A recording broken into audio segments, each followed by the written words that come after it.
Сцени містять миготіння, які можуть впливати на світлочутливих глядачів.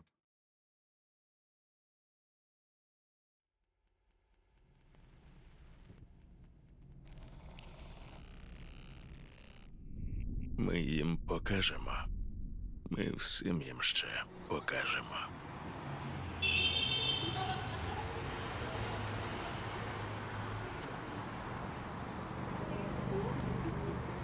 В Аркейні, безперечно, багато паризького життя та культури. Ну, звичайно, це не збіг.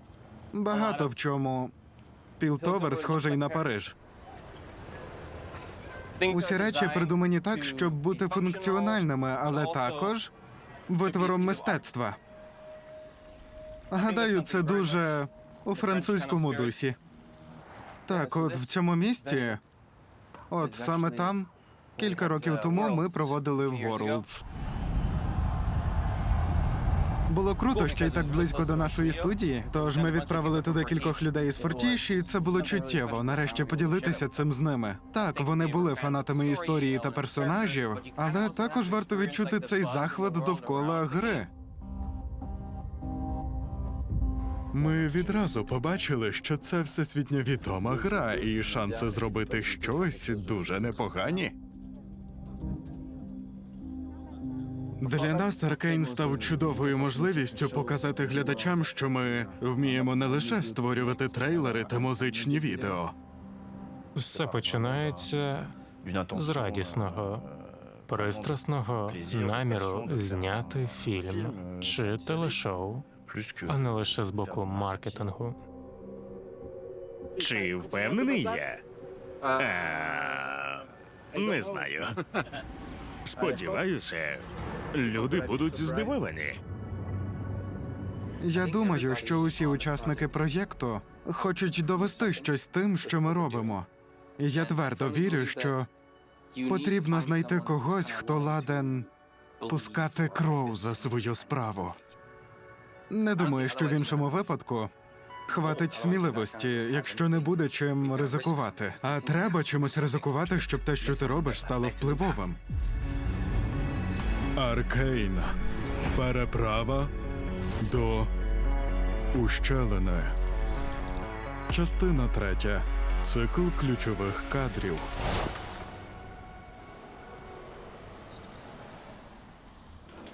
Зараз відчайдушне змагання тут у Фортіш. Вони називають це бейбіфут, так? Бейбіфут, так. Так. Напруга для мене просто вбивча. Для нас теж. А ось і славний гол. Взагалі, ідея цієї поїздки полягає в тому, щоб потрапити в кімнату з режисерами, аніматорами, монтажерами і просто поміркувати разом. Як цю версію сцени чи епізоду зробити найкрутішою? Ага, то ви просто стурбовані тим, що це занадто складно? Моя ціль – я хочу розв'язувати історію з командою в Парижі. Буде чудово сказати: «Гей, хлопці, ось усі наші чудові ідеї». А вони скажуть нам, чи зможуть їх реалізувати, або спрямують нас на щось досяжне. Поки не готове, воно ще не готове, так? Це як брилу мармуру викарбовувати. А іноді ви відламуєте руку і змушені починати все спочатку. Якщо ми колись зробимо сцену, не врахувавши думки режисерів, буде погано. Бо вони дуже талановиті і знаходять цей творчий потік. У Паскаля дивовижне око на дизайн персонажів, моделі, стилізацію. Слухайте, а можна трохи додати тремтіння камери? Я просто людина в тіні. А Джером, він таємний чарівник Фортіш. Сьогодні я хочу в лабораторію, щоб експериментувати з речами для майбутнього з Riot. Коли дивишся на остаточний варіант, той живописний вигляд інтегрований у 3D, надтонка ювелірна робота камери, де все виглядає так, ніби це рука. Справді людська та справжня. От зазвичай це Джером. Прошу, омолодись зі мною. Гаразд, я хочу омолодитися. То хто такий Арно? Хто такий Арно? А? А хто такий Арно? Він зазвичай каже: ну ви знаєте, мені треба таке таке, ну бух, ну знаєте. Хто такий Арно? Хто він? Тож це модель Арно. Ось, волосся досить деталізоване. А ще він без штанів. І вони хотіли вставити 3 режисерів у шоу. Щасливого дня прогресу! Коли Арно має якусь божевільну ідею, краще замовкнути і дати йому втілити її в реальність, бо саме тоді з'являються ті круті шняшки.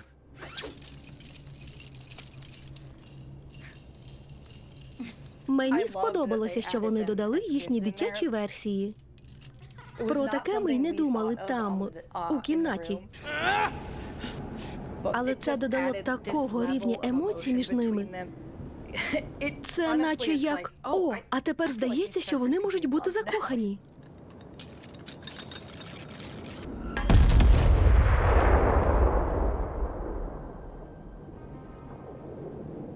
Цей фрагмент з усіх боків технічно, художньо. Це не знаю, як пояснити.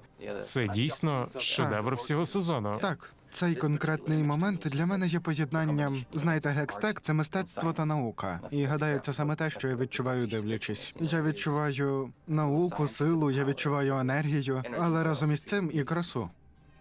Що мені подобається у Фортіш, так це те, що ми вдихаємо життя в оригінальне бачення, і кожен додає свій маленький камінчик. До будівлі. До будівлі, як у нас кажуть. Тож, загалом, ця дошка — це всі кроки, якими ступають Фортіш. Отримавши сценарій, ми переходимо до етапу дизайну, який, по суті, полягає в розробці дизайну персонажів, реквізитів та фону. У цьому випадку оцей човник був сконструйований Віктором. І розміщення цього човника в сцені є способом показати, що навіть у дитинстві Віктор був генієм. Тоді все переходить до розкадровки. У відділі розкадровки ми беремо сценарії і працюємо з режисерами. Намагаємося створити те, чого ще немає в сценарії. Але є також редактори, які одночасно працюють над тим, щоб все підійшло по таймінгу. Як редактор, моя робота полягає у тому, щоб зібрати ці розкадровки разом у те, що звуть аніматиками. Ну і саме під час цього процесу записується сам діалог. Я полюбляю головоламки. Кування молотом — така делікатна праця. Шиммер розповсюджується в підземеллі, відбуваються напади в Гексгейтс та на площі Академії. Так, але я сказав, що вже покликав. Я покликав. Ми отримуємо голоси від акторів, вставляємо їх зі звуковими ефектами та тимчасовою музикою, щоб побачити фільм і побачити, як він працює.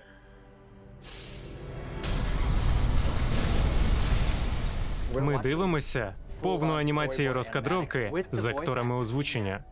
Вандер нічого не повинен знати. Та не хвилюйся, Паудер позбулась доказів. Я ненавмисно, ясно? Тож ми змогли переглянути весь сезон від початку до кінця, перш ніж анімувати всі ці епізоди. Це ти зробила? Ну, взагалі, у всіх аспектах ми боялися цього моменту в епізоді, тому що не завжди легко отримати ці справді сирі емоційні сцени від дуже молодих акторів. І ось Мія Джінес, яку ми взяли на роль Паудер, пам'ятаю, як вона зайшла. А ми гаразд. Сьогодні ми змусимо плакати 11-12-річну дівчинку. Подивимось, як воно піде. І поїхали. She left me. She is not my sister anymore. Пам'ятаю, як усі ми в кабінці просто були шоковані тим, наскільки вона хороша. І просто усі плакали у кінці, дублів. Так, ну на цьому гадаю все. Ура! Тут я почала в 10, а мені майже 16. Тож час минув. Чому ти мене покинула? Бо ти ходяча біда. Ні. Вайл! Перейнятись тими відчуттями було важко.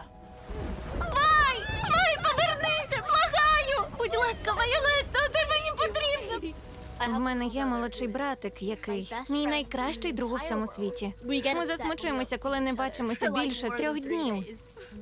Я не можу уявити собі світ без нього. А де? Ти повернулася.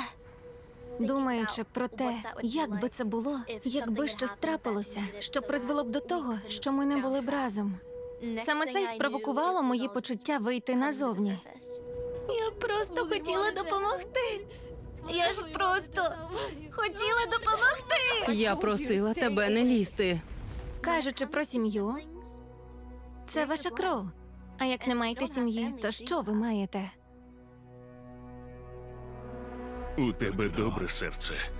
Не втрать його. Хоч і як світ не намагатиметься тебе зламати.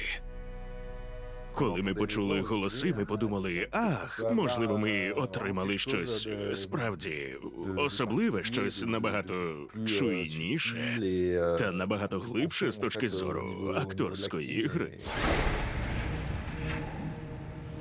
Я завжди знала, що ти повернешся. Що відбувається? Почувши голоси, ми казали, ах, ми могли схилитися до Скорсезе.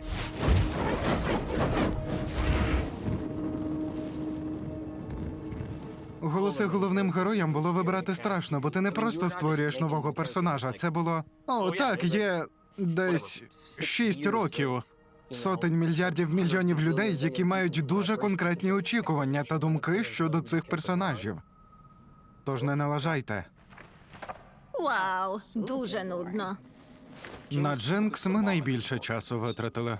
Ми шукали актрису для Джинкс приблизно 3 роки. Вона така улюблена, і її голос такий специфічний. Деякий час ми думали, а ми взагалі зможемо когось на неї знайти? Важко було те, що нам потрібно було знайти когось, хто міг би зробити і те, й інше. Інтимні та тихі моменти, які є дуже чуттєвими акторськими моментами. Але в той же час, щоб ця ж актриса могла робити дуже гучні моменти, якими відома Джинкс. І зазвичай можна знайти лише одне або інше. Ми були в точці, де ми так довго шукали. Ми переглянули весь каталог талантів Лос-Анджелеса. Давайте просто виберемо перший ліпший і все. Але ми були такі... Ні, ми так не можемо. І в якийсь момент, з допомогою кількох кастингів, ми знайшли Еллу.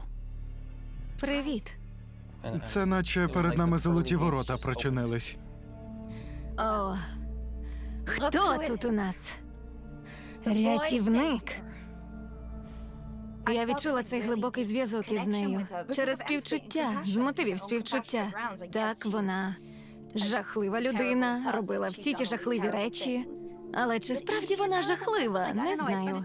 Я почала усвідомлювати, ким вона стала, ця Джинкс. Це просто глибоко вкорінена, дуже важка реакція на травму, спричинена тим, крізь що вона пройшла, як ніхто інший. Ні, я не хотіла. Це правда. Я вважаю, акторська гра в Аркейні набагато просунутіша, ніж у більшості анімаційних шоу, тому що ми бажали спробувати побільше.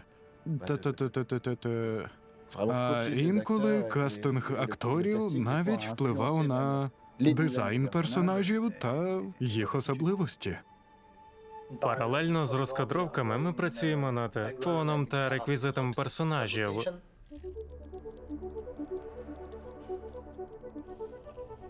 На початку ми працюємо одночасно з анімацією, тому інколи важко точно визначити позицію героїв. Видно, що це 2D. Ось чорно-біле. Я не розфарбовую, бо тут сілко. Мені подобається розвиток персонажів в історії, а її розвиток великий. Саме тому вона моя улюблена. Подобається, що вона трохи божевільна, але в той же час вона не надто божевільна, не така зла.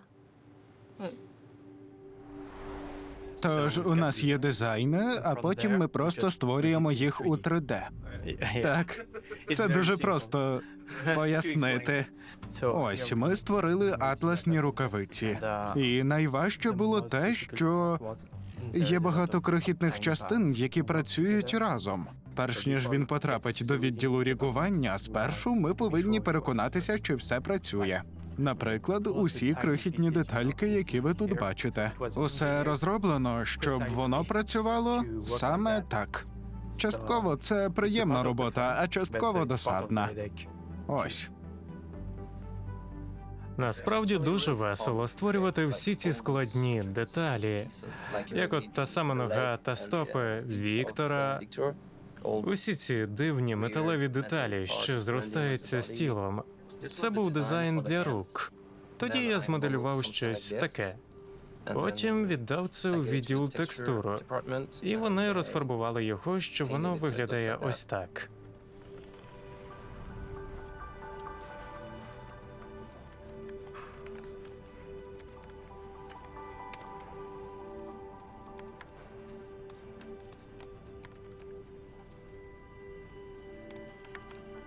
Весь процес будується навколо ідеї доведення дизайну до кінцевого зображення. І це чудово, тому що от дизайн створено у 3D, а ось те саме, що думав собі дизайнер. Ось те, що я вам показую, це рік персонажа. Це усі суглоби, фіктивні кістки, які ми ставимо на місце. Ось, а це опорні точки, які ми можемо змінювати. У нас є така сильна команда аніматорів, що вони знайдуть, не знаю, 3-4 ідеї, щоб оживити персонажа. А потім ми переходимо до етапу макетування, і вони починають робити постановку та рух камери. Наша робота – перевести розкадровку в 3D і передати емоції самою камерою, рухами камери чи фокусом, який ми обираємо. Знайти краще кадрування, а також знайти ритм анімації.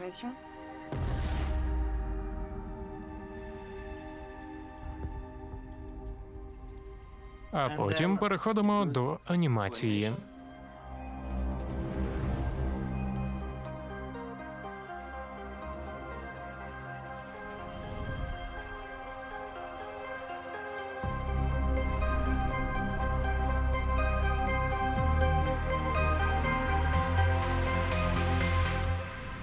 А потім нехай Вандер, він йде, а потім він падає. Тобто не потрібно робити величезну відстань, а просто відчути. Якщо заглянете в словник, слово «анімація» означає оживлення чогось. Зробити анімацію – це просто як відчути пристрасть до чогось. А ми як ляльковики. Ляльководи. Ляльководи. Так.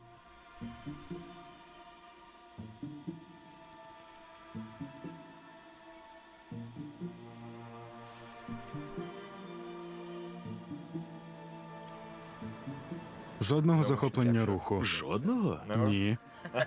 Прошу, повідомте людей про це. Ну просто, а чому ні? Ну, захоплення руху використовується, коли ви хочете отримати реалістичну анімацію. І тільки це. Бережись!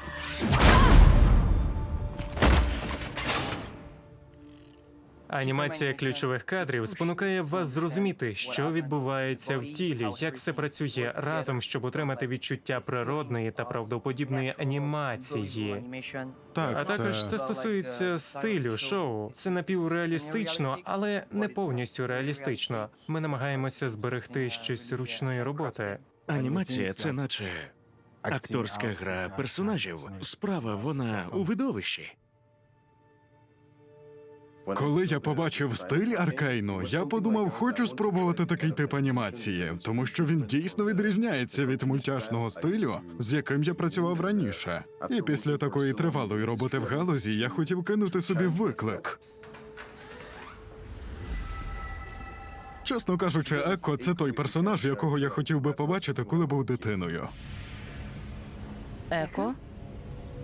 Один із перших діалогів, який він веде з Вай, я зробив щось геть інше, ніж те, що було сказано на дошці. І Барт сказав: «Оу, я не думав про це таким чином, але це цікаво». І те саме було з Крістіаном. Я спробував зробити щось таке, ніби він був трохи розлючений, ішов повільніше, зробив таке обличчя і трохи проявив себе. Не як змія, а як такий рух, щоб сказати: «Так, я цим всім керую». Якось так. У кадрі якось цей аніматор, коли йому призначили цю сцену, він і знімається, щоб отримати референси. І саме це додає нам реалістичного вигляду і відчуття живої дії. Ми багато працюємо з референсами, заходимо в кімнату, фільмуємо себе, намагаємося прикинутися, бути персонажем і виразити правильні емоції. Чому не граєшся з іншими? Чому не граєшся з іншими? Відеореференси дуже допомагають вам вловити щось природнє. Іноді у вас є сцена, яку треба зробити, і у вас є ідея в голові. Ви можете просто зайти одразу в комп'ютер, зробити це, і воно спрацює. Але якщо ви зайдете в референсну кімнату і запишете себе, у вас може статися якийсь невеличкий моментик, який може бути дуже цікавим, типу: «О, можна ж таке спробувати».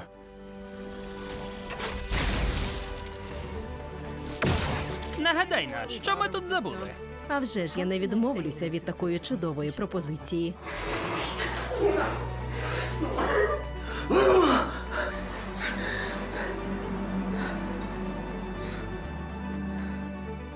Чи відчуваєте ви, що живете цими різними персонажами? Ну, слухай, ти мусиш. Коли ви бачите 1 секунду якогось епізоду, аніматор витратив на це день. Тож, якщо ви працюєте над виразом обличчя, над відчуттями, у кадрі, який триває 1 секунду, ви проведете день, тримаючи це відчуття, намагаючись його відтворити. І нерідко можна побачити, от ходиш довкола відділу анімації і бачиш, як люди ходять, типу. Або ці обличчя, де ви просто відіграєте. То це звична річ в анімації.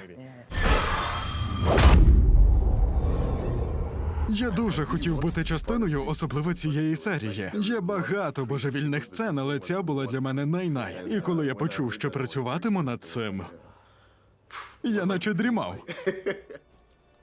І я був дуже щасливий, тому що у мене був момент уповільненої зйомки, і я мав можливість працювати зі своїм сином, щоб зробити рухи молодого Екко. Йому 9 років, майже 10. Ми прийшли сюди, щоб зняти сцену, де Екко повільно біжить в уповільненій зйомці. Було так круто поділитися цим з ним. Це була мить, батько і син. І я сподіваюся, що він запам'ятає це на все своє життя.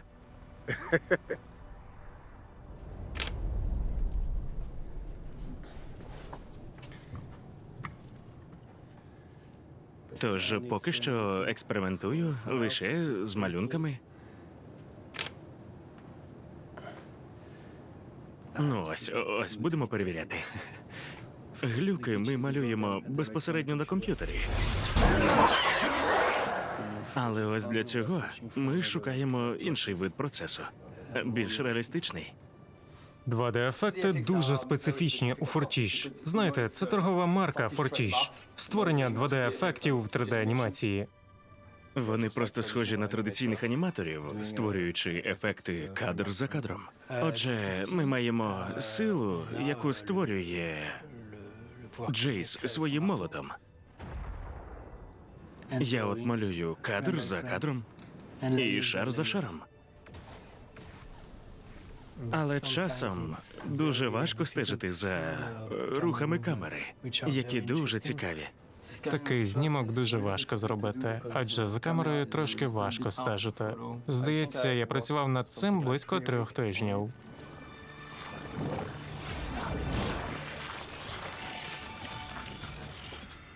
Десять років ми створювали 2D-ефекти для тизерів Riot. На тизері, на презентації Jinx, а саме Get Jinxed, ми знали стиль Fortiche. У мене є це відчуття, коли я дивлюся щось, що покращують. І ми переходимо до фази анімації, і я дивлюсь на це такий. Як ти зробиш це ще кращим? Ну, типу, як зробити, щоб можна було ще краще зануритися у відчуття цієї сцени? Як вони ще рівень підвищать? Коли все зроблено, анімація, фони, симуляція, 2D-ефекти, ми рендеримо це та компонуємо. Ми підходимо до кінця процесу, і ми буквально просто беремо все, що створили інші відділи, і збираємо це разом. Оскільки фон намальований, на персонажів фактично не падає світло. Ми повинні адаптувати персонажів до фону. Тож, коли ми бачимо червоне світло на сивіці, воно змінюється на зелене світло, коли вона йде далі. Насправді, технічно там нічого немає. Ми повинні створити усе, основуючись на задній план. Так ми робимо з цього.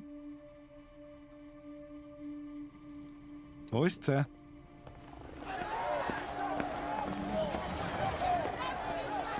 Композитинг у Фортіш є одним із їх фірмових ремесел, і це просто для мене таємнича скриня якась.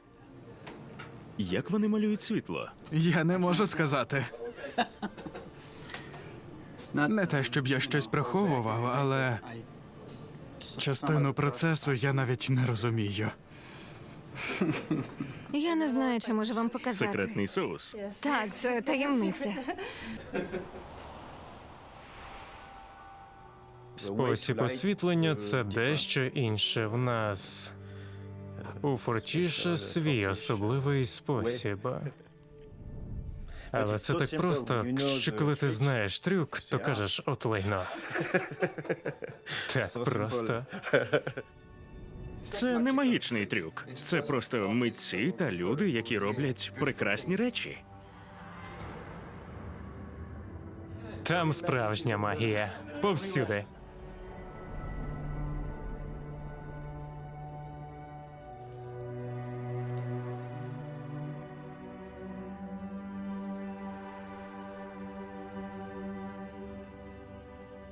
Завдяки ручній роботі та мальованому вигляду це надає нестаріючого ефекту, який навіть коли технологія розвинеться, це все одно буде вічним. Так само я можу повернутися і переглянути мультфільми Діснею, наприклад, Бембі чи, Попелюшку, і це поза часом. Воно не старіє, тому що це ручна робота. У шоу немає нічого круглого. Якщо у вас є склянка, якщо ви бачите цю склянку, вона не кругла, тому що малюнок не ідеальний. Якщо ви бачите очі, помічаєте. Зіниця не кругла. Окрім самоцвіту. Це єдиний момент, коли є сфера. Ідеальна сфера. І ідея полягає в тому, щоб кожен кадр перевищував якість, яку можна створити за допомогою класичної 2D-анімації. І 3D дозволяє нам це зробити. І це також для того, щоб переконатися, що кожен кадр щоразу, коли ви його призупиняєте, це наче концепт арту, красива ілюстрація.